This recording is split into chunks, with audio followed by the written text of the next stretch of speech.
বেটা আর বাবা, পুত্র আর বাবা দুইজন মিলে জবেহের স্থানে চলে গেছেন। শয়তান ধোঁকা দিতে চেয়েছে, শয়তানকে পাথর মেরেছেন 3 বার করে। পাথর এই জন্য কিয়ামত পর্যন্ত পাথর মারা হাজীদের জন্য ওয়াজিব থাকবে। জোরে বলুন সুবহানাল্লাহ। পাথর মারলেন শয়তানকে, বড় শয়তান ছোট শয়তানকে, মেজো শয়তানকে পাথর মেরে দিলেন, 3 শয়তানকে তাড়িয়ে দিলেন, ভাগ এখান থেকে। ইসমাঈল আলাইহিস সালামের কাছে গিয়ে শয়তান বলতেছে টুকটুক করে অন্তরের মধ্যে, ভাই তোমার আব্বা তোমাকে জব করে নিয়ে যাচ্ছে, তুমি বুঝতে পারতেছো না? একটা তোমার আম্মা তোমাকে পালন করলো, বাবা জীবনে তোমার কিছুই করলো না, আর তার তোমার জব করে নিয়ে যাচ্ছে, বুঝতে পারতেছো না? হযরতে ইসমাঈল আলাইহিস সালাম বলেন, তুই কি বুঝবি? আমার আল্লাহর সন্তুষ্টির জন্য আমার আব্বা যা করতে চান ওটা আমার আব্বা করা লাগতো না। আমার আল্লাহ যদি ডাইরেক্ট আমাকে বলতেন যে তুই আমার নামে কোরবানি হয়ে যা, নিজের জান আমি নিজে কোরবান করতে প্রস্তুত ছিলাম। ইবলিস শয়তান কানতে কানতে দৌড়। জোরে বলুন সুবহানাল্লাহ। এখানে ইব্রাহিম খলিলুল্লাহ আলাইহিস সালাম ওনার ঘটনা আল্লাহ তুলে ধরতেছেন, গুনাহগারের জন্য নয়। কিন্তু যারা গুনাহগার তাদের জন্য তো যে আযাব গজব নাজিল হয় সেটা তো আলাদা জিনিস, কিন্তু ইব্রাহিম আলাইহিস সালাম তো আর গুনাহগার ছিলেন না। কি আমার কথা কি বুঝতেছেন? তো ইব্রাহিম আলাইহিস সালাম কি ছিলেন? নিষ্পাপ, মাসুম। আল আম্বিয়া আলাইহিস সালাতু ওয়াস সালাম মাসুমুন মিনাস সাগায়ের ওয়াল কাবায়ের ওয়াল কাবায়েহ। সমস্ত নবী আম্বিয়া আলাইহিস সালাতু ওয়াস সালাম তারা মাসুম, নিষ্পাপ, তাদের কোনো প্রকার গুনাহ নেই, ছোট নয় বড় নয়, সগীরা কাবীরা, জাহেরি বাতেনি, পূর্বে পরে সমস্ত অপরাধ জগৎ থেকে আল্লাহ পাক তাদেরকে মাসুম বানিয়েই দুনিয়াতে প্রেরণ করেন। আরো জোরে বলেন না সুবহানাল্লাহ। এটা হলো আম্বিয়া আলাইহিস সালাতু ওয়াস সালাম ওনারা যে তাআসসুম, এটা কোরআন শরীফের সূরাতুল ইউসুফ আলাইহিস সালাম এখানে আছে তাআসসাম শব্দ। এই তাআসসাম শব্দের অর্থ হচ্ছে মাসুম, নিষ্পাপ। জোরে বলুন সুবহানাল্লাহ।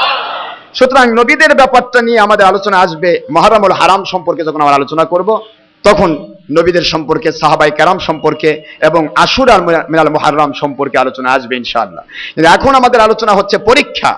আল্লাহর নবী ইব্রাহিম খলিলুল্লাহ আলাইহিস সালাম ওনাকে যে সমস্ত জিনিসগুলি দেওয়া হয়েছিল এগুলি তার দরজা বুলন্দের কারণ হয়েছে। কারণ হলো একটাই, যে তিনি প্রত্যেকটি পরীক্ষায় ধৈর্যের সাথে ফার্স্ট ক্লাস ফার্স্ট কলে অ্যালাউ হয়েছেন। অনেক পরীক্ষা আপনারা জানেন, নমরুদের আগুনের পরীক্ষা ছিল, অনেক পরীক্ষা যেগুলি ব্যাপারে বলতে গেলে আমাদের দিন নাই রাত নাই, অনেক সময় লেগে যাবে।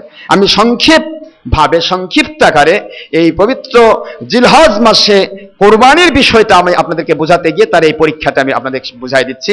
যে আমরা বলেছিলাম যে ইব্রাহিম খলিলুল্লাহ আলাইহিস সালাম তার উপরে পরীক্ষা হচ্ছিল সন্তানের পরীক্ষা। কিসের পরীক্ষা? ধরে বলুন, সন্তানের পরীক্ষা।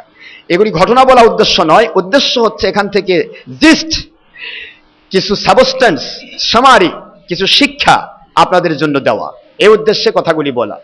এখন ইব্রাহিম খলিলুল্লাহ আলাইহিস সালামের উপর পরীক্ষা চলতেছে কি? সন্তানের পরীক্ষা। 80 বছর পর্যন্ত সন্তান দিলেন না। এই যে সন্তান দিলেন না, এটা কি তার গুনার কারণে না পরীক্ষা ভাবে? তা আপনি আমিও যদি হাজারো নেককার হই আর সন্তান যদি না হয়, আমরা যেন অধৈর্য না হয়, এইটা শিক্ষা দেওয়ার জন্য। সুবহানাল্লাহ জোরে বলেন না কেন? আল্লাহ বলেন তুমি কি ইব্রাহিম আলাইহিস সালামের চেয়েও নিষ্পাপ? আল্লাহ বুঝাচ্ছেন যে ইব্রাহিম আলাইহিস সালাম তোমার জাতির পিতা, মুসলমান জাতির পিতা ইব্রাহিম আলাইহিস সালাম, তার চাইতেও কি তুমি নিষ্পাপ? তার চাইতেও বেশি গুনাহমুক্ত? তাহলে তার পরীক্ষা নিলাম, তোমার তো পরীক্ষা নিতে পারি। জোরে বলুন সুবহানাল্লাহ। তুমি তো উম্মত আর তিনি হলেন নবী। নবী আর উম্মত কাল ফার ডিফারেন্স। কিয়ামত পর্যন্ত কোনো উম্মত নবী হবে না, হবে কি? কিন্তু নবীগণ কখনো উম্মত হবেন না। সুবহানাল্লাহ জোরে বলেন। শুধুমাত্র ঈসা আলাইহিস সালামকে আল্লাহ পাক হুজুর পাক সাল্লাল্লাহু আলাইহি ওয়াসাল্লাম ওনার উম্মত বানাইবেন একটা জিনিসকে শিক্ষা দেওয়ার জন্য, সেটা হলো রাসূল পাক সাল্লাল্লাহু আলাইহি ওয়াসাল্লাম তিনি নবীদেরও নবী, রাসূলদেরও রাসূল। জোরে বলুন সুবহানাল্লাহ। এই একটা জিনিস পরীক্ষা, এই একটা জিনিস বোঝানোর জন্য ঈসা রূহুল্লাহ আলাইহিস সালামকে হুজুর পাক সাল্লাল্লাহু আলাইহি ওয়াসাল্লাম ওনার উম্মত হিসাবে আল্লাহ পাক কবুল করবেন। এখন বিষয় হচ্ছে আমাদের একটাই, সেটা হলো ইব্রাহিম খলিলুল্লাহ আলাইহিস সালাম ওনাকে যে পরীক্ষা করা হয়েছে, তাহলে ওনার সন্তান হিসেবে আমরা যতই নেক কাজ করি আমাদেরও তো আল্লাহ পরীক্ষা করতে পারেন, করুক আর না করুন, কিন্তু পরীক্ষা তো করতে পারেন। এই জিনিসটাই বোঝানো হচ্ছে। ইব্রাহিম খলিলুল্লাহ আলাইহিস সালামকে 80 বছর বয়স পর্যন্ত আল্লাহ সন্তান দিলেন না। যদিও 80 বছর, গত জুমাতে বললাম, যদিও 80 বছর বয়সে গিয়ে একটি সন্তান দিলেন, তাও আবার মা সন্তান সহ গয়রা দি জারইন ইনদা বাইতিকাল মুহাররম। আল্লাহ পাক রব্বুল আলামিন পবিত্র ঘর এলাকা, পবিত্র এলাকার ভিতরে গয়রা দি জারইন, যেখানে শস্য শ্যামলিমা নেই, যেখানে কোনো পানির বন্দোবস্ত নেই, এমন একটা ওয়াদি, এমন একটা উপত্যকা, সেই উপত্যকায় তাকে আল্লাহ পাক রব্বুল আলামিন ছেলে সন্তান এবং নিজের বিবিকে, সুন্দরী বিবিকে জনমানব শূন্য নিথর নিস্তব্ধ এরিয়ার ভিতরে তাকে রেখে দিয়ে আসতে বললেন। এমনকি এইভাবে পরীক্ষা করলেন যে আপনি তো রেখে আসবেন, মায়ায় পড়ে মমতায় পড়ে পিছনের দিকে তাকাতে পারবেন না। একটু সুবহানাল্লাহ জোরে বলেন না কেন? মায়ায় যে পড়বেন, আমি যে রেখে আসলাম আমার সন্তান, অন্ধের জ্যেষ্ঠী একমাত্র সন্তান, সেই 80 বৎসর বয়সে, বৃদ্ধ বয়সে সন্তান, সেই সময়ে যখন সন্তান হওয়ার কোনো সম্ভাবনা নেই, তখন যে সন্তান আল্লাহ পাক দিলেন, তাও আবার মায়া করে সেদিকে আবার তাকানো যাবে না, রেখে আসতে হবে সেখানে। সুবহানাল্লাহ জোরে বলেন। ইব্রাহিম খলিলুল্লাহ আলাইহিস সালাম রাখে আসতেছেন, আম্মাজান হাজিরা আলাইহাস সালাম ইব্রাহিম খলিলুল্লাহ আলাইহিস সালামকে বলতেছেন, হে আল্লাহর খলিল, আল্লাহর বন্ধু, আপনি যে আমাকে রেখে যাচ্ছেন, আসলে আপনি কি নিজের নাফসানিয়াতের কারণে রেখে যাচ্ছেন, ইচ্ছা করে রেখে যাচ্ছেন, না অন্য কোনো কারণ? ইব্রাহিম খলিলুল্লাহ আলাইহিস সালাম তার দিকে তাকালেন না, একবার, দুইবার, তিনবারে বললেন। মা হাজিরা আলাইহাস সালাম বলতেছিলেন, হে আল্লাহর খলিল, একটিবার কি দয়া করে বলবেন, আসলে আপনি কি নিজের ইচ্ছা মতো রেখে যাচ্ছেন, নাকি আমার আল্লাহর হুকুমে রেখে যাচ্ছেন? সুবহানাল্লাহ জোরে বলেন। আল্লাহর খলিল বলে, ও হাজিরা আলাইহাস সালাম, আল্লাহর নবীগণ, আল্লাহর খলিল তো খলিলি, আল্লাহর কোন নবী আল্লাহ পাক রব্বুল আলামিন ওনার হুকুম ছাড়া কোনো কাজ করতে পারেন না। তবু আল্লাহর উপরে কথা বলছেন না, না আমি আল্লাহর হুকুমেই তোমাকে রেখে যাচ্ছি। কত আদব দেখেন, ব্যাপারটা কিন্তু নবীর উপরে রেখে দিলেন। খালি এতটুকু বলতে পারতেন, হ্যাঁ এটা আল্লাহ হুকুম করেছে বলে তো তোমাকে রেখে যাচ্ছি, তা বললেন না।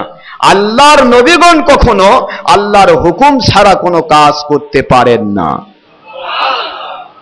আম্মাজান হাজিরা আলাইহাস সালাম বলেন, ও আল্লাহর খলিল, চিন্তা করবেন না, যদি আমার আল্লাহর কুদরতি ব্যাপার হয়ে যায়, আমার মায়া আপনার সন্তান নবজাতক, 80 বৎসরে পাওয়া নবজাতক সন্তানের মায়ায় আপনি কখনো চিন্তা করবেন না, আমার আল্লাহ পাক এই নিথর নিস্তব্ধ জনমানব শূন্য এরিয়ার ভিতরে আপনার প্রিয়তমা বিবিকে এবং অন্ধের জ্যেষ্ঠী একমাত্র সন্তানকে না খাওয়ায় মারবেন না।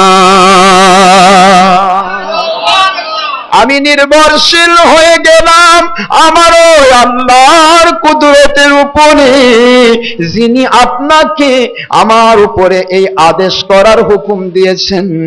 আমার আল্লাহর কুদরতি আওয়াজ হয়, কে শুনলো বিষয় নয়, আল্লাহ পাক বুঝায় দিলেন, ও হাজেরা, এই যে ধৈর্য ধরে স্বামীর প্রতি মন খারাপ না করে, আল্লাহর প্রতি মন খারাপ না করে তুমি যখন আল্লাহর উপরে নির্ভরশীল হয়ে গেছো, আমি আল্লাহ কুদরতওয়ালা তোমার এই নবজাতক এবং তোমার ধৈর্যের কারণে এই নিথর নিস্তব্ধ জনমানব শূন্য এলাকা জনমানবে পরিপূর্ণ করে দিব। সারা বৎসর যুগ যুগান্তর ধরে কিয়ামত পর্যন্ত দুনিয়ার কোন জায়গায় যদি মানুষ না থাকে, আপনার এই ধৈর্য ধরার এলাকাতে সারা বৎসর মানুষের ভিড় থাকবে। বলুন, বাইতুল মুহাররম পবিত্র কাবা ঘর এরিয়া, সাফা মারওয়া পাহাড় এরিয়া, দিন রাত 24 ঘন্টা মানুষের ভিড়। কি কথা ঠিক না ঠিক জোরে বলুন? কবুল হয়ে গেল আল্লাহর কাছে। ইব্রাহিম খলিলুল্লাহ আলাইহিস সালাম তিনি কথাগুলি বললেন পিছন দিকে তাকিয়ে নয়, সামনের দিকে তাকিয়ে। তবু আম্মাজান মন খারাপ করলেন না, তিনি বুঝে নিলেন আল্লাহর নবীগণ আল্লাহর হুকুম যেভাবে হয় ঠিক সেভাবেই তারা কাজ করেন। জোরে বলুন সুবহানাল্লাহ। ভাইরা আমার, কাজ হলো এমন কাজ কেন করা হলো? নবী স্ত্রী এবং নবী পাক নবীগণ, নবী আম্বিয়া আলাইহিস সালাতু ওয়াস সালামগণ নিষ্পাপ মাসুম হওয়ার পরেও তাদেরকে সামান্যতম সময়ের জন্য এত কষ্ট দেওয়া হলো, তারপরেও আমাদেরকে যেন শিক্ষার বিষয়টা শয়তান যেন দূরে সরে দিতে না পারে, এই শিক্ষার বিষয়টা নেওয়ার উদ্দেশ্যে নবীদের উপরে এমন কষ্ট দেওয়া হলো। জোরে বলুন সুবহানাল্লাহ। নবীদের উপরে কষ্ট, এই নবীগণ এই কষ্টগুলি করলেন শুধু আপনার আমার শিক্ষা দেওয়ার জন্য। চলে গেলেন তিনি 9 থেকে 13 বৎসর, দুইটি বর্ণনা এসেছে। 9 থেকে 13টি বৎসরের ভিতরে ইব্রাহিম খলিলুল্লাহ আলাইহিস সালামকে আল্লাহ পাক সেখানে যেতে নিষেধ করলেন। জোরে বলুন সুবহানাল্লাহ। যাওয়া যাবে না। কি করব? আমি দেখে দিব দুনিয়াবাসীকে যে আমি আল্লাহ পাকের উপর যারা নির্ভরশীল হয়, ওই ছোট্ট মাসুম আর অসহায় নারী মহিলা তাদেরকেও যে আমি আল্লাহ পাক পালন করতে পারি স্বামী ছাড়াও, এই জিনিসটা আমি দুনিয়াবাসীকে শিক্ষা দিব। জোরে বলুন সুবহানাল্লাহ। এই শিক্ষা আল্লাহ পাক দিলেন। আল্লাহ পাক এমন ব্যবস্থা করলেন, আপনারা সবাই জানেন, এখানে অতিরিক্ত বলার দরকার নেই। পুরা এরিয়ার ভিতরে দেখা গেল যে পানি নেই। পানির ব্যাপারটাকে কেন্দ্র করে আম্মা জান হযরতে হাজেরা আলাইহাস সালাম তিনি একটু সাফা মারওয়ায়, একটু এ পাহাড়ে একবার এ পাহাড়ে একবার, শুধুমাত্র 2 পাহাড়ে একটু যাতায়াত করলেন। সময়টা হয়ে গেল 7 বার। কয়বার হয়ে গেল? আমার আল্লাহ বুঝাই দিলেন, হাজেরা ধৈর্য ধারণ করেছো তুমি, আর তোমাকে স্মরণীয় বরণীয় বানিয়ে দিয়ে কিয়ামত পর্যন্ত এই সাফা মারওয়ার পাহাড়ে কোনো প্রাণীর জন্য নয়, তোমার অনুসরণ করার জন্য আমি মানুষকে দৌড়াই নেব। একটু সুবহানাল্লাহ জোরে বলেন না কেন? যেখানেই স্যাক্রিফাইস, যেখানেই ধৈর্য, সেখানেই তার জন্য উন্নতির সোপান। জোরে বলুন সুবহানাল্লাহ। উন্নতির সোপান স্মরণীয় বরণীয় বানিয়ে দিলেন। আম্মা জান হাজেরা আলাইহাস সালাম একটু নড়াচড়া করেছিলেন, সাফা মারওয়া পাহাড়ে এখান থেকে ওখানে একটু দৌড়াইছিলেন। আল্লাহর কুদরতের দিকে তাকিয়ে আল্লাহ পাক রব্বুল আলামিন তার দৌড়টাকে ক্লিয়ার করেন। কেন করলেন? তার সামনে তার সন্তানের পায়ের নিচে ফুটো করে দিতে পারতেন, দিলেন না। হয়তো হাজেরা আলাইহাস সালাম তিনি ভয় পেয়ে যাবেন, তিনি তাকে একটু দৌড়ায় নিলেন। সাফা মারওয়ার পর যাও দৌড়াও, এপাশে ওপাশে একটু যাতায়াত করলেন। মাঝখানে হযরত ইসমাইল আলাইহিস সালাম ওনার পায়ের গোড়ালির নিকট থেকে আস্তে করে এমন এক ঝর্ণার ফোয়ারা তৈরি হলো, হাদিস শরীফে এসেছে মৃত্যু রোগ ছাড়া সকল রোগের মহা ঔষধ। আরো জোরে বলেন না সুবহানাল্লাহ। যার নাম হলো জমজম। জমজম শব্দটা, এটা হলো জমজম শব্দটা হলো আজমি শব্দ, থামিয়ে যা। পানি যেভাবে ফোয়ারা শুরু হয়েছে, ওই ফোয়ারা যদি চলতেই থাকতো হয়তো বা পুরা এরিয়ার ভিতরে বন্যা হয়ে যেত। সুবহানাল্লাহ জোরে বলেন। আম্মা জান হযরতে হাজেরা আলাইহাস সালাম তিনি যখন ঘুরলেন, ঘুরে দেখতে পাচ্ছেন আরে আমি পানির জন্য দৌড়াচ্ছি, ও আমার রব আপনি কত দয়ার সাগর, আমি পাহাড়ের উপরে পানি দিয়ে দৌড়াচ্ছি, পাহাড়ে কই পানি, আমার সন্তানের পায়ের নিচেই তো পানি। আল্লাহ বুঝাই দিলেন যে এলাকার মানুষ পানি ছাড়া, পানি না পাওয়ার কারণে এলাকায় মানুষের বাস হয় নাই, জনমানব শূন্য এরিয়া হয়েছে। আমার নবীদেরকে আমি কত দামি বানাইছি, যে এলাকায় মানুষ পানির কারণে মারা যায় সে এলাকায় আমার নবীর পায়ের নিচে আমি পানির ফোয়ারা তৈরি করে দেই। আরো জোরে বলেন না সুবহানাল্লাহ।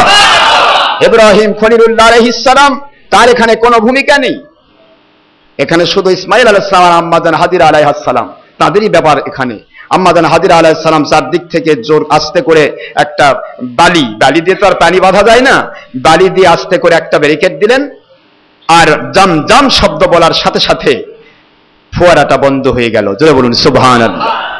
যেই মাত্র ফোয়ারা বন্ধ হলো, চারদিকে যখন বালির যখন বাদ দিয়ে দিলেন, দেখা গেল আস্তে করে পানিটা স্থির হয়ে গেল। এই স্থির পানি এত সুপেয়, আজও সারা পৃথিবীর মানুষের জন্য এটা সকল রোগের মহা ঔষধ। এত দামি পানি, সমস্ত দুনিয়ার যত পানি আছে সমস্ত পানিগুলি বসে বসে পান করা সুন্নাত। আর আমার আল্লাহ বুঝাইলেন আমার নবীর পায়ের বরকতময় পা দিয়া যে পানির আমি ফোয়ারা তৈরি করেছি এটা দাঁড়িয়ে পান করা সুন্নাত। যারা বলুন সুবহানাল্লাহ, আরো জোরে সুবহানাল্লাহ। দুনিয়ার সব পানি বসে পান করতে হবে, দাঁড়িয়ে পান করলে সুন্নতের খেলাফ হবে। এবং দাঁড়িয়ে যে কোনো খাদ্য খাবার অথবা পানীয় পান করলে মেডিকেল সায়েন্স প্রমাণ করে, আমার নবীর এই হাদিসের থিসিস করে, যে তার অ্যাপেন্ডিসাইটিস হতে পারে। আমার কথা কি বুঝে আসে? অ্যাপেন্ডিসাইটিস যেটা আসে, এটা অধিকাংশ ক্ষেত্রে দাঁড়িয়ে খাবার খেলে বা দাঁড়িয়ে পান করলে তাদের অ্যাপেন্ডি তো সবার ভিতরেই থাকে, কিন্তু অ্যাপেন্ডিটা প্রকট আকার ধারণ করে যারা দাঁড়িয়ে পানি পান করে, দাঁড়িয়ে খাবার খায়, এই মানুষগুলি অ্যাপেন্ডি বেশি হয়। সুতরাং আমাদেরকে বসে থেকে খাওয়া সুন্নত, সবকিছু করা হলো। কিন্তু আল্লাহ পাক রব্বুল আলামিন জামজাম কূপের পানি কিয়ামত পর্যন্ত যতদিন মানুষ পৃথিবীতে থাকবে, পান করার সময় তাকে দাঁড়িয়েই পান করতে হবে। জোরে বলুন সুবহানাল্লাহ। সে বসে থেকে পান করতে পারবে না, বসে থেকে পান করতে পারবে না। আর আরেকটা হলো, সেটা হলো অজুর পানি যদি কেউ পান করে, মুস্তাহাব। এটা অজুর পানি লাস্টে যেটুকু থাকে ওইটুকু পানি, হয়তো 1 চুমুক বা যতটুকু পানি সে পান করবে, এটাও সে দাঁড়িয়ে পান করবে। জোরে বলুন সুবহানাল্লাহ। এই দুইটি ছাড়া বাদ বাকি সমস্ত জায়গায় পান করা এবং খাবার পানাহার, এটা খাদ্য খাবার খাওয়া, এটা হলো বসে থেকে খাওয়া সুন্নাত।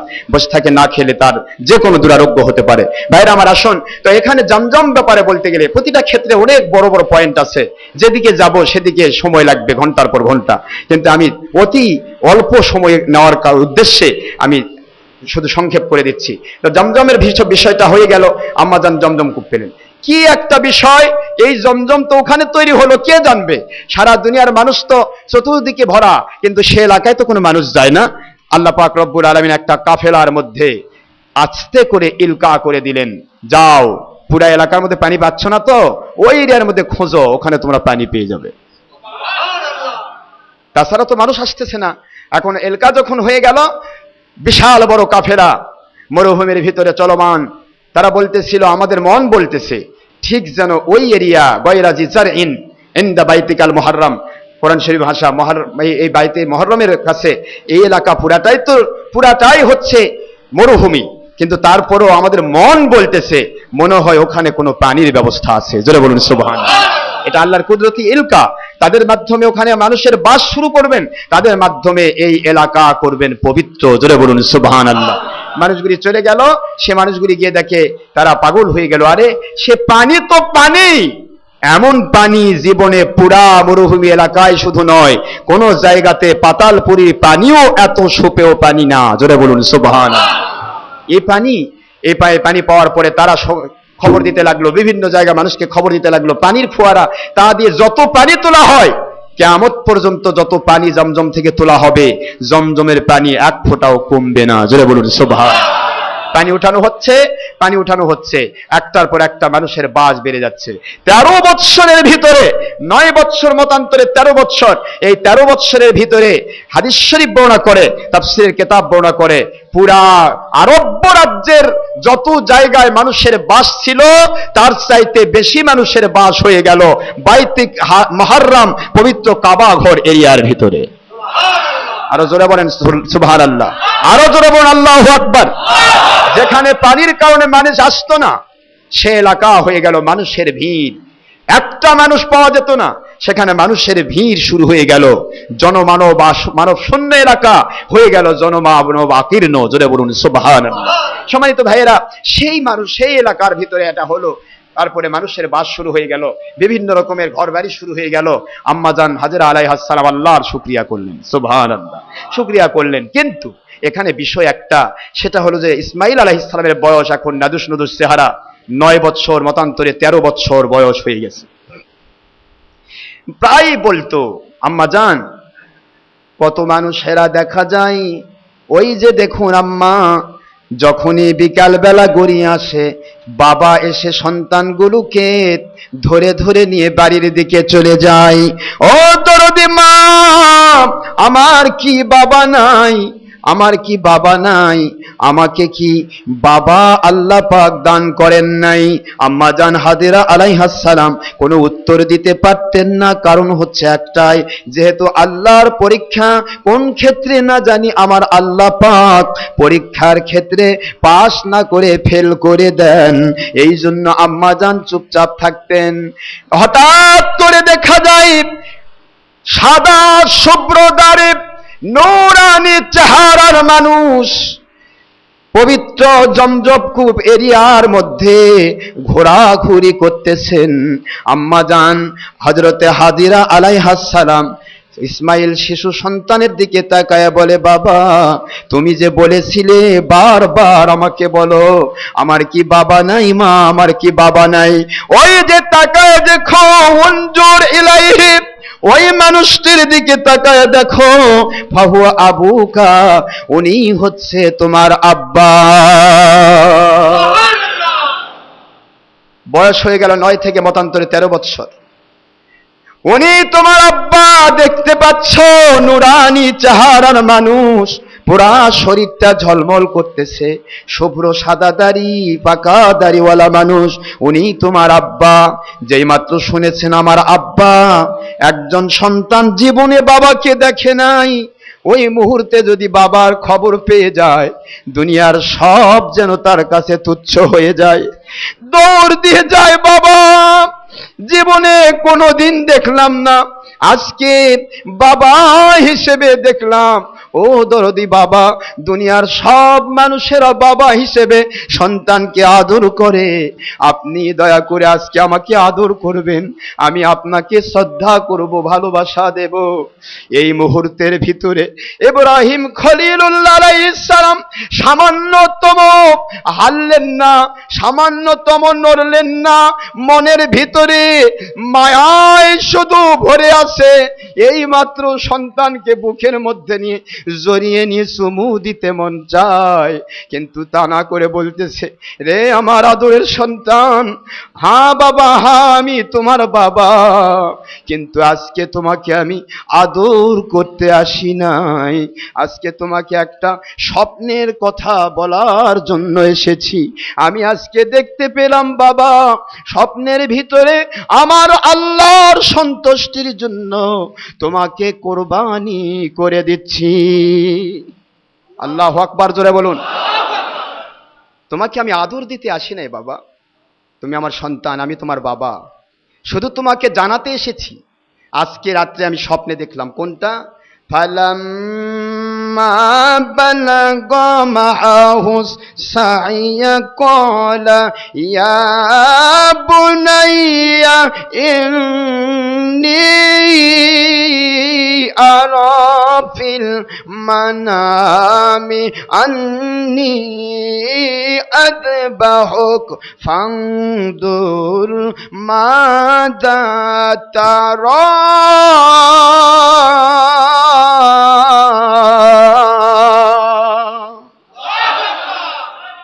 আজকে দেখলাম, ইয়া বুনাইয়া, এ বৎস, এ আমার প্রিয় সন্তান, ইন্নী আরা, নিশ্চয় আমি দেখেছি, ফিল মানাম, স্বপ্নের ভিতরে, পরিষ্কার সত্য কথা, ফিল মানাম, স্বপ্নের ভিতরে, আন্নি, যে, আযবাহুকা, তোমাকে আমি আল্লাহর সন্তুষ্টির জন্য জবেহ করতেছি। ফানজুর মাদা তারা, তুমি আমার উপরে রাগ করো না, শুধু এতটুকু তোমার ধারণা নিতে এসেছি যে তোমার এ ব্যাপারে মত কি, তোমার অভিমত কি। তুমি তো বড় হয়েছো, 9 থেকে 13 বছরের সন্তান, কি বুদ্ধি, সবে মাত্র শরীয়তে এখনো তার উপর আপতিত হয় নাই, সেই সন্তান, তার উপরে এই কথা বলা হচ্ছে যে তোমাকে আমি শুধু টেস্ট করতে চাই, জানাতে চাই যে এ ব্যাপারে তোমার অভিমত কি, তোমার অভিব্যক্তিটা আমি জানতে চাই।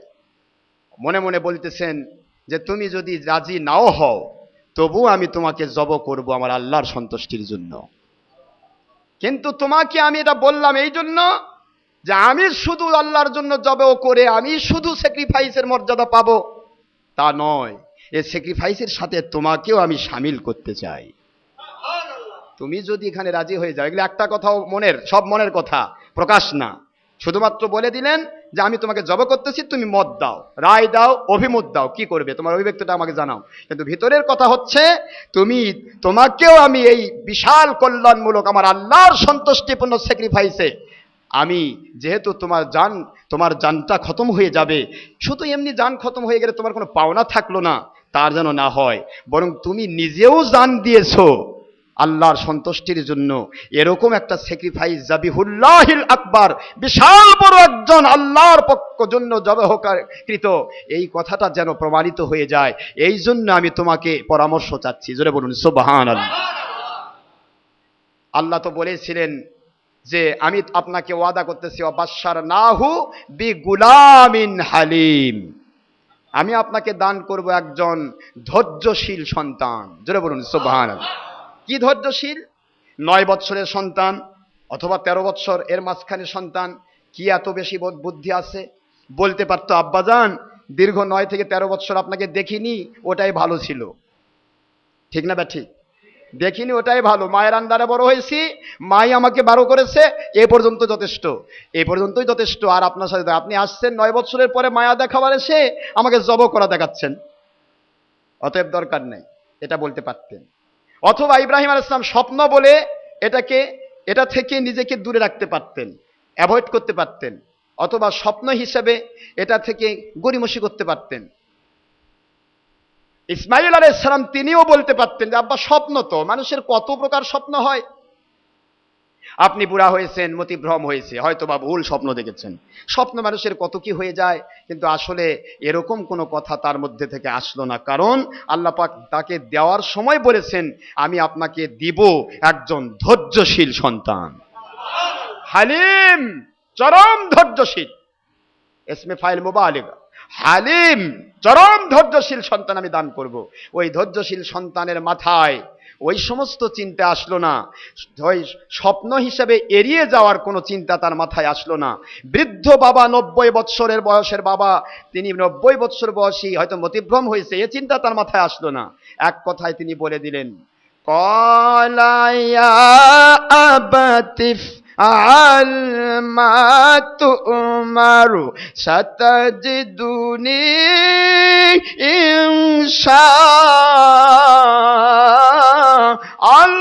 ইনশাআল্লাহ মিনাস সাবিরিন।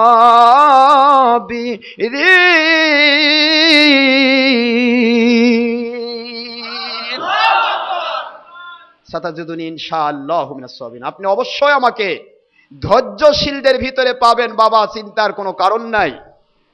আমার মার কাছে যাওয়ার দরকার নাই। আম্মা জান বড় কষ্ট করে 9 থেকে 13 বছর পর্যন্ত আমাকে এভাবে পালন করেছেন। এই মুহূর্তে মায়ের কাছে যদি বলি, মা হয়তো রাজি হবে না। আপনি আর আমি আল্লাহর কাছে স্যাক্রিফাইসের মর্যাদা থেকে বঞ্চিত হয়ে যাব। জোরে বলুন সুবহানাল্লাহ। ও দরদি বাবা, না না, আমার মায়ের কাছে যাওয়ার দরকার হবে না। আপনি আমাকে এই মুহূর্তে এইভাবে আপনি পাবেন। আপনি হলেন নবী, আম্মার কাছে শুনেছি আপনি হলেন আল্লাহর নবী। ও আব্বা, আল্লাহর নবীগণ যা স্বপ্নে দেখেন, আল্লাহর নবীদের স্বপ্ন এড়িয়ে যাওয়ার সুযোগ নাই। আল্লাহর নবীদের স্বপ্নও আল্লাহ পাকের ওহী।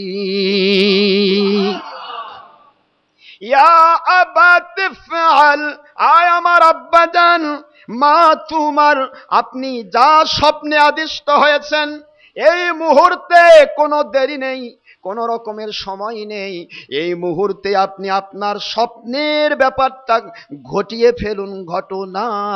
কারণ আপনি নিশ্চয়ই জেনে রাখেন, আমার আল্লাহ কুদরতওয়ালা যেহেতু আমাদেরকে স্যাক্রিফাইস দিবেন, অবশ্যই তিনি ধৈর্য ধরার সুযোগ করে দিবেন। আমার আল্লাহ আমাকে ধৈর্য ধরার সুযোগ করে দিবেন, আমাকে আপনি ধৈর্যশীল পাবেন, আমি নড়াচড়া পর্যন্ত করব না। কোরবানি, এ হলো বাবা এবং ছেলে। ছেলে তার সবচাইতে প্রিয় জীবন দিয়া আল্লাহ পাককে ভালোবাসেন বলেই আল্লাহর কাছে নিজের জীবনটা দেওয়ার জন্য প্রস্তুত। আর বাবা অন্ধের দৃষ্টি, 90 বছর বয়সে সেই 9-10 বছরের সন্তানকে পাওয়া, 80 বছর বয়সে পাওয়া 90 বছরের বৃদ্ধ বাবা, তিনিও আমার আল্লাহর কাছে নিজের জিন্দেগির সব যে আল্লাহর কাছে নিবেদিত করেছেন। তিনি যে বলেছেন আসলামতু লিরাব্বিল আলামিন, আমি আমার আল্লাহর উপরে আল্লাহর কুদরতের কাছে নিজেকে সুপর্দ করে দিলাম, সারেন্ডার্ড হয়ে গেলাম, নিজেকে সারেন্ডার করে দিলাম। এই যে ব্যাপারটা, সেখানে আল্লাহ রাব্বুল আলামিন বুঝাচ্ছেন যে আমি তাদের এই দুই বেটা, দুই বাবা এবং পুত্র, দুইজনের এই জবহ কার্যটা আমি কবুল করলাম বটে। জবে হলে নিজের জীবনটা দিয়ে দিলে যে সওয়াব পাওয়া যায়, আর নিজের সবচাইতে প্রিয় সন্তান, অন্ধের দৃষ্টি একমাত্র সন্তানকে আল্লাহর জন্য জবে করতে গিয়ে সে যে কষ্ট পায় না, আল্লাহকে ভালোবাসতে গিয়ে এই যে দিলে, যে সন্তানকে নিজ আল্লাহর জন্য জব করে দিলে যে মর্যাদা পাওয়া যায়, সে পুরা মর্যাদা আমি দুই বাবা পুত্রকে দান করলাম। ডাক দিলাম ইয়া وَنَادَيْنَاهُ يَا إِبْرَاهِيمُ قَدْ صَدَّقْتَ الرُّؤْيَا إِنَّا كَذَلِكَ نَجْزِي الْمُحْسِنِينَ।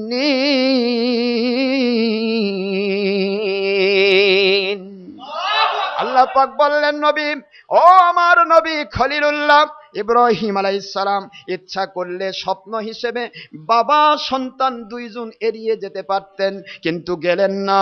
কদ সাদ্দাক্তার রুইয়া, স্বপ্নকে আমি বা আপনি বাস্তবায়ন করে ফেলেছেন, আমি আল্লাহ কবুল করলাম, কবুল করে নিলাম। ইন্না হাযা লাহুয়াল বালাউ মুবিন, এটা আপনার জন্য বিশাল বড় একটা পরীক্ষা। এই পরীক্ষা আপনি পাশ করার ক্ষেত্রে আমি কুদরতি সাহায্য করলাম। ওয়া ফাদাই নাহু বিযিবহিন আযীম। জবে নিলাম না, আপনার ছেলে আমার নেওয়ার দরকার নাই, আপনার অন্তরটাই আমার নেওয়ার দরকার ছিল। জবেহ নিলাম না, আপনি জবেহ করতে যান, আপনার জবেহের ক্ষেত্রে আমি আল্লাহ কুদরতি দুম্বা জবেহের ব্যবস্থা করে দেব। কিন্তু জবেহ পর্যন্ত যেতে হয়েছে, ঠিক না ব্যাঠি? জবেহ পর্যন্ত যেতে হয়েছে, নিয়ত করেছেন, জবেহ পর্যন্ত গিয়েছেন। বেটা আর বাবা, পুত্র আর বাবা দুইজন মিলে জবেহের স্থানে চলে গেছেন। শয়তান ধোঁকা দিতে চেয়েছে, শয়তানকে পাথর মেরেছেন 3 বার করে। পাথর এই জন্য কিয়ামত পর্যন্ত পাথর মারা হাজীদের জন্য ওয়াজিব থাকবে। জোরে বলুন সুবহানাল্লাহ। পাথর মারলেন শয়তানকে, বড় শয়তান ছোট শয়তানকে, মেজো শয়তানকে পাথর মেরে দিলেন, 3 শয়তানকে তাড়িয়ে দিলেন, ভাগ এখান থেকে। ইসমাঈল আলাইহিস সালামের কাছে গিয়ে শয়তান বলতেছে টুকটুক করে অন্তরের মধ্যে, ভাই তোমার আব্বা তোমাকে জব করে নিয়ে যাচ্ছে, তুমি বুঝতে পারতেছো না? একটা তোমার আম্মা তোমাকে পালন করলো, বাবা জীবনে তোমার কিছুই করলো না, আর তার তোমার জব করে নিয়ে যাচ্ছে, বুঝতে পারতেছো না? হযরতে ইসমাঈল আলাইহিস সালাম বলেন, তুই কি বুঝবি? আমার আল্লাহর সন্তুষ্টির জন্য আমার আব্বা যা করতে চান ওটা আমার আব্বা করা লাগতো না। আমার আল্লাহ যদি ডাইরেক্ট আমাকে বলতেন যে তুই আমার নামে কোরবানি হয়ে যা, নিজের জান আমি নিজে কোরবান করতে প্রস্তুত ছিলাম। ইবলিস শয়তান কানতে কানতে দূর। জোরে বলুন সুবহানাল্লাহ। এদিকে বাবা আর সন্তান জানাক আর না জানাক, আম্মা জানের কাছে ইবলিস শয়তান খবর দিয়ে দিছে। হাজিরা আলাইহিস সালামের কাছে গিয়ে বলতেছে, হাজিরা বুঝতে পারলে না তোমার সন্তানকে ইব্রাহিম আলাইহিস সালাম কোথায় নিয়ে গেল, তা জানো কি? কোথায় নিয়ে গেছে? কয় যে ওই যে মিনাতে নিয়ে যাচ্ছে কোরবানি করার জন্য, আল্লাহর রাস্তায় কোরবানি করে দিবে। হাজিরা আলাইহিস সালাম বলতে, শয়তান বুঝতে পারিস নাই, আমি এত বড় ধৈর্য ধরে আমার সন্তানকে পালন করেছি। ইব্রাহিম খলিলুল্লাহ আলাইহিস সালাম তিনি আল্লাহর নবী হিসেবে তিনি আদিষ্ট হয়েছেন বলে সে কাজ হয়তো করতে গেছেন। তুই শুনে রাখ, আমার আল্লাহ যদি আমাকে আদেশ করতেন, আমি মা হয়ে আমার সন্তানকে কোরবানি করতাম। আরো জোরে বলেন না সুবহানাল্লাহ। 3 জনের কোরবানিকে আল্লাহ কবুল করেছেন। এই 3 জনের কোরবানির উপর ভিত্তি করে 3 জনের পাথর মারাকে কেন্দ্র করে হাজীদেরকে 3 বার বড় শয়তান, ছোট শয়তান, মেজো শয়তানকে পাথর মারতে হয়। জোরে বলুন সুবহানাল্লাহ। 3 বার মারতে হয়। বাপের পক্ষ থেকে একটা, ইসমাঈল আলাইহিস সালামের পক্ষ থেকে একটা, মা হাজেরার পক্ষ থেকে একটা। জোরে বলুন সুবহানাল্লাহ। সম্মানিত ভাইয়েরা, অনেক বড় ঘটনা। ইসমাঈল আলাইহিস সালামকে নিয়ে যাওয়া হলো কোরবানির মঞ্চ, নিয়ে যাওয়া হলো। ইসমাঈল আলাইহিস সালাম শুধু আস্তে করে একটু আরজি করলেন, আয় আল্লাহর আমার আব্বাজান, আয় আল্লাহর বন্ধু খলিল, আমি তো ছোট মানুষ, হয়তো বা জবেহের তাড়নায় যখন আমার শরীরে ছটফটি আসবে ছটফটির তাড়নায় হয়তো আমার হাত পা নড়াচড়া করব। আপনি বৃদ্ধ মানুষ, এই বয়সে সন্তানের হাত পা আপনার শরীরে টাচ লাগুক, এটা আমি পছন্দ করি না। সুবহানাল্লাহ জোরে বলুন। আয়া আব্বা জান, দয়া করে আপনার সন্তানের হাত পা গুলি বেঁধে ফেলুন। সুবহানাল্লাহ জোরে বলেন। 3টি ওসিয়ত করতেছি, হাত পা বাঁধবেন। 2 নম্বর, আপনার চোখ দুইটিকে বন্ধ করবেন, কারণ চোখে যদি আপনি দেখতে চান সন্তানের রক্ত ফিনকি দিয়ে বের হয়ে যাচ্ছে, তাহলে হয়তোবা শয়তান ধোঁকা দিয়ে আপনাকে কাছ থেকে মাহরুম করে দিতে পারে। ও আব্বা জান, আমার আল্লাহর সন্তুষ্টির জন্য কোথাও মাহরুম হব না, শয়তান যেন পার পেতে না পায়, এই জন্য চোখ আপনি বন্ধ করুন।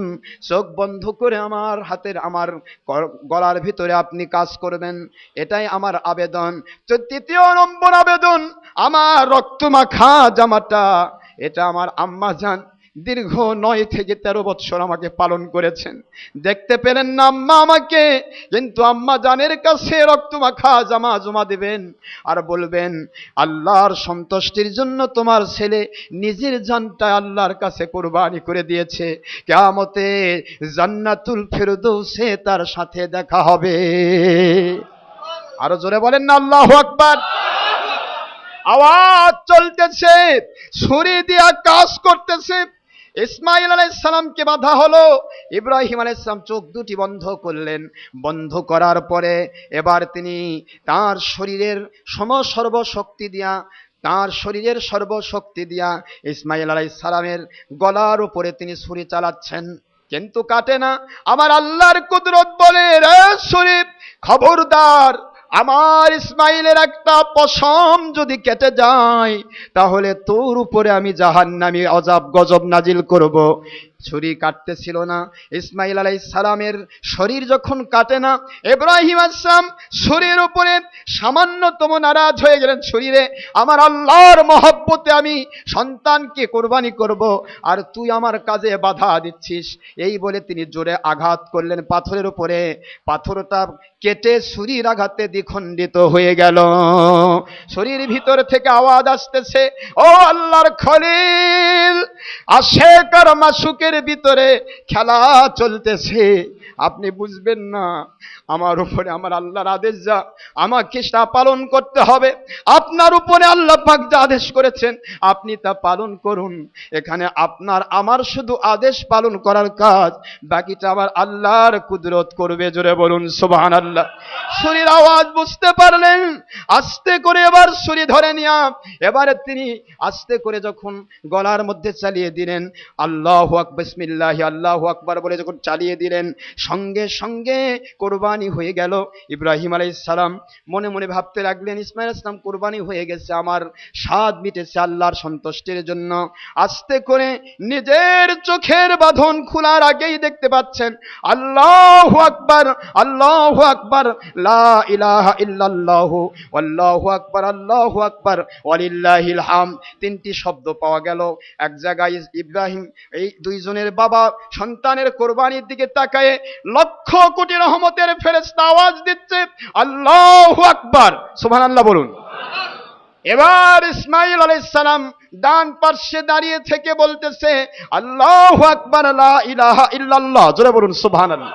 আল্লাহ ছাড়া কোনো মালিক নেই, খলিক নাই, তিনি আমার রব, তিনি আমার আল্লাহ, তিনি সবচাইতে বড়। ইব্রাহিম আলাইহিস সালাম চোখের বাঁধন খুলে দেখতে পেলেন শয়তান দূর চলে গেছে, আর ফেরেশতারা তারা আল্লাহু আকবার ধ্বনি দিচ্ছেন। ইসমাইল আলাইহিস সালাম ডান সাইডে দাঁড়িয়ে ধ্বনি দিচ্ছেন, মাঝখানে ইব্রাহিম আলাইহিস সালাম এবং পরবর্তী অংশ যোগ দিয়ে দিলেন, আল্লাহু আকবার, আল্লাহু আকবার, ওয়ালিল্লাহিল হামদ, জোরে বলুন সুবহানাল্লাহ। এই ফেরেশতা ইসমাইল আলাইহিস সালাম এবং হযরত ইব্রাহিম আলাইহিস সালাম 3 জনের এই মিলিত অংশটাই তাকবীরে তাশরিক হিসেবে নেওয়া হয়েছে। জোরে বলুন সুবহানাল্লাহ। ভাইরা আমার, এই যে তাকবীরে তাশরিক হয়ে গেল, এখন তাকবীরে তাশরিক হওয়ার পরে ইব্রাহিম আলাইহিস সালাতু ওয়াস সালাম আল্লাহর কুদরতের দিকে মোতাওয়াজ্জহ হয়ে গেলেন। এবার আমার আল্লাহ পাক বলতেছেন, ওয়া ফাদাইনাহু বিজিবহিন আযীম, যে কোরবানিটা হয়েছে দুম্বা, আপনি দিয়েছেন ইসমাইলের গলায়, কিন্তু আমি আল্লাহ পাক ইসমাইলকে উঠায় দিয়া দুম্বার গলায় লাগিয়ে দিয়েছি। সুতরাং এই দুম্বা, এটা আপনার জাতিগতভাবে আপনার সন্তানের কোরবানি করবে, কিন্তু বিষয় হলো যে আপনি যে পরাকাষ্ঠা দেখালেন, এক সন্তানকে আমার জন্য কোরবানি করে দিয়েছেন, আমি কবুল করে নিয়েছি। সুতরাং আমি আল্লাহ পাক একটার বদলে মিনিমাম আরেকটা দান করতে চাই। এবার তিনি 112 নম্বর আয়াতে 23 নম্বর পারা 37 নম্বর সূরা সূরাতুস সাফফাত 112 নম্বর আয়াত শরীফ এবার আল্লাহ পাক আরেক ঘোষণা দিচ্ছেন, ওয়া বাশশারনাহু বি ইসহাক নাবিয়্যাম মিনাস সালিহিন। সুবহানাল্লাহ, জোরে বলুন। আর আমার ইব্রাহিম আলাইহিস সালাম আপনি স্বপ্নকে বাস্তবায়ন করেছেন, এই জন্য আমি আল্লাহ পাক আপনার এক সন্তানকে কুরবানি করার কারণে আরেকজন সন্তান, যে স্ত্রী বন্ধা সারা, যার মনে সন্তান ছিল না, ওই বন্ধা সারার গর্ভেও আমি আল্লাহ পাক আরেকটা সন্তান কবুল করেছি, যার নাম হবে ইসহাক আলাইহিস সালাম। তাহলে স্যাক্রিফাইসের বিনিময় কি? তাৎক্ষণিক রেজাল্ট, ডবল রেজাল্ট। জোরে বলুন সুবহানাল্লাহ। তাৎক্ষণিকভাবে আল্লাহ পাক এজন্যই বলেন ইন্নামা ইউওয়াফাস সাবিরুনা আজরাহুম বিগয়রি হিসাব। সূরাতুল জুমার আয়াত শরীফ নম্বর 10 আল্লাহ বললেন, যারা আমার জন্য স্যাক্রিফাইস করে আমি আল্লাহ তাদেরকে এমন পুরস্কার দেব যা দুনিয়া সমস্ত মানুষ এক হয়ে পুরস্কার লিখে গণনা করে শেষ করতে পারবে না। জোরে বলুন সুবহানাল্লাহ।